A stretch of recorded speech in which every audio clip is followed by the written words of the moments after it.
Bangladesh cricket board আমাদের সাথে প্রতারণা করলো, মোস্তাফিজকে নিয়ে গিয়ে আমাদের দলের ভারসাম্য নষ্ট করে দিল।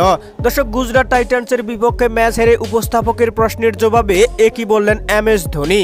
জানতে সম্পূর্ণ ভিডিওটি না টেনে দেখুন। দর্শক, গুজরাট টাইটান্সের বিপক্ষে এদিন খেলতে নেমেছিল চেন্নাই সুপার কিংস। সেখানে এদিন মোস্তাফিজের রিপ্লেসমেন্ট হিসাবে যাকে নেওয়া হয়েছিল 4 ওভার বল করে দিয়েছিলেন 60 রান। যেখানে মোস্তাফিজের রিপ্লেসমেন্ট হিসাবে সিমারজিৎ সিং প্রতি ওভারে রান খরচ করেন 15 করে। দর্শক, উল্লেখ্য যে এদিন জিম্বাবুয়ের বিপক্ষে মোস্তাফিজুর রহমান 4 ওভার বল করে 19 রান দিয়ে তুলে নিয়েছেন তিনটি উইকেট, পেয়েছেন ম্যাচ সেরার পুরস্কারটিও, জিতিয়েছেন বাংলাদেশকে।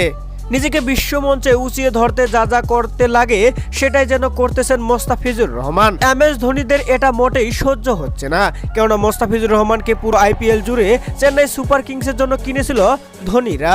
যদিও BCBর ডাকে সাড়া দিয়ে পুরো IPL করতে পারেনি মোস্তাফিজুর রহমান, চলে আসেন বাংলাদেশে। দর্শক, যেখানে স্বপ্নের মতো একটি মৌসুম কাটিয়েছিল মোস্তাফিজুর রহমান, হয়েছেন কয়েকবার পার্পেল ক্যাপের অধিকারীও। তাই তো এমন খেলোয়াড়কে হারিয়ে রীতিমতো ম্যাচ হেরে ক্ষোভ প্রকাশ করেন MS ধোনি।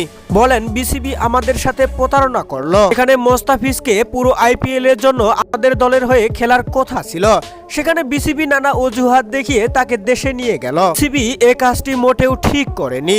দর্শক, ম্যাচ হেরে MS ধোনির এমন কথাকে আপনারা কিভাবে দেখছেন তা জানিয়ে দিন ভিডিওর কমেন্ট বক্সে।